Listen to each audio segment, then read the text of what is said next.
right at the top on a Monday, Team Trump and the tech billionaire Elon Musk and Donald Trump streaming a live interview on Musk's social media platform X tonight. Let's bring in CBS News campaign reporter Olivia Rinaldi. She's live in D.C. for us. This is really interesting because once Twitter kicked Donald Trump off the platform, now he's back on the rebranded X. So let's talk about this interview. What's in it for Trump? What's in it for Elon Musk? Yeah, Reed, he's been using this ban that's been lifted off of his account all day, posting a slew of posts in the last hour. You know, he got banned after January 6th. His account was suspended. He was not allowed to be on Twitter, now known as X. About a month after Elon Musk acquired the company, he reinstated Trump's account. And he only posted on it once. He's instead, posting a lot on his Truth Social platform. He posted on it once last August, and it was a picture of his mugshot after he was arraigned in Fulton County. All day today, he has been posting in anticipation of this interview tonight. And it's notable for a few reasons. One, it's a really, big return for him to the platform, X, formerly known as Twitter.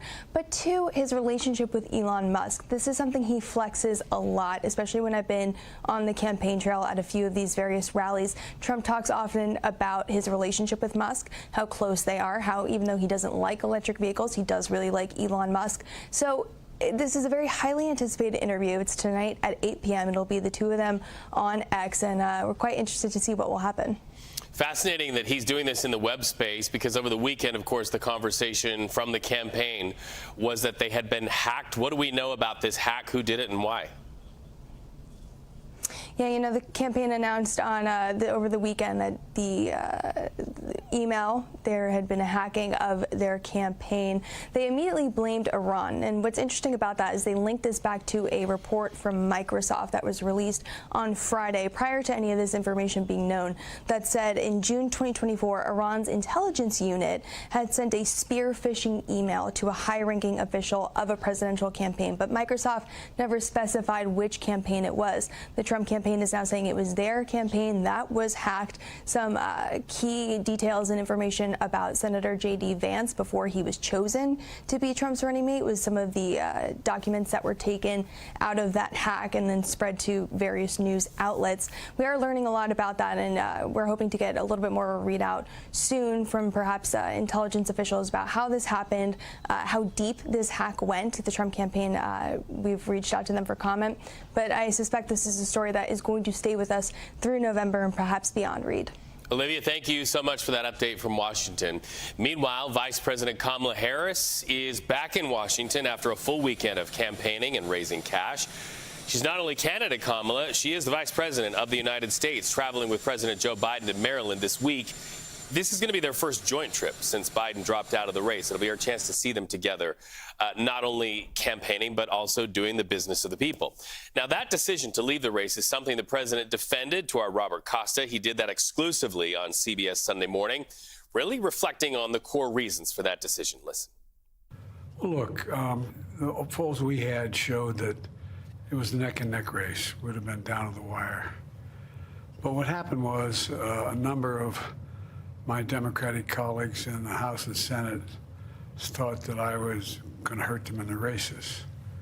And I was concerned if I stayed in the race, that would be the topic. You'd be interviewing me about why did Nancy Pelosi say, why did someone, and I thought it'd be a real distraction, number one. Number two, when I ran the first time, I thought of myself as being a transition president.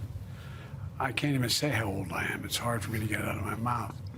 And, but things got moving so quickly, it didn't happen. And the combination was that I thought it was a critical issue for me, still is not a joke, maintaining this democracy. But I thought it was important because although it's a great honor being president, I think I have an obligation to the country to do the most important thing to do, and that is we must defeat Trump. So let's bring in CBS News senior White House correspondent Weijia Jiang. Weijia, talk to us about the plans for this week. We understand the president and the vice president will be having their first joint appearance since Biden dropped out. What do we expect to hear from them as we see them together? So, Reed, this is an official White House event to talk about lowering costs for Americans, which has really been at the heart of what this president has been trying to do as it relates to his economic policies. But of course, because we are just so close to November, every appearance, whether it's official in the White House capacity or not, is an opportunity to campaign. And we expect that they will deliver that message to stress that the vice president will build on the president's policy proposals to try to make life easier for Americans that are just trying to pay their bills and get by. And so this is a big deal, Reed, because we haven't really seen them together since he stepped down from the ticket. He recently was on the tarmac with her when hostages were freed and they welcomed home 3 Americans. But, you know, in this context, it'll be new because we haven't really seen them campaigning together. And we do know that he said in that interview with our colleague Robert Costa that he would also be campaigning in Pennsylvania as well as other swing states coming up. And so this is a chance to see how he talks about the vice president, how he talks about her ideas and his confidence in her to now being the Democratic nominee. Weijia, I want to drill down on some of the things you talked about. You know, over the weekend, we saw Kamala Harris really drilling down in Las Vegas about eliminating taxes for tips for American workers.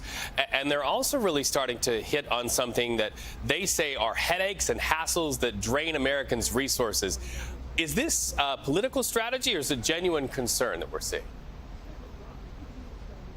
Well, I think it's a mix of both because it's not new. Like I said, the Biden administration has worked a lot on eliminating what they call junk fees. So whether it is extra fees that pop up when you're trying to book a flight or trying to cancel something, whether it is, you know, late fees on your credit card statement, they have really tried to look at areas where they can make it easier for people to recover some of that money. And most recently, they have rolled out a proposal that is called Click to Cancel. And that addresses, Reed, all those times that you go and try to cancel a subscription, whether it's cable, whether it's your gym membership, and it's really not that easy. And the White House says that that's not by accident, that these companies actually want to make it very difficult once you have a cumbersome process. And so in the end, you probably don't even cancel your subscription. So there are different proposals now to force these companies to make it easier so that you can just click one button and cancel.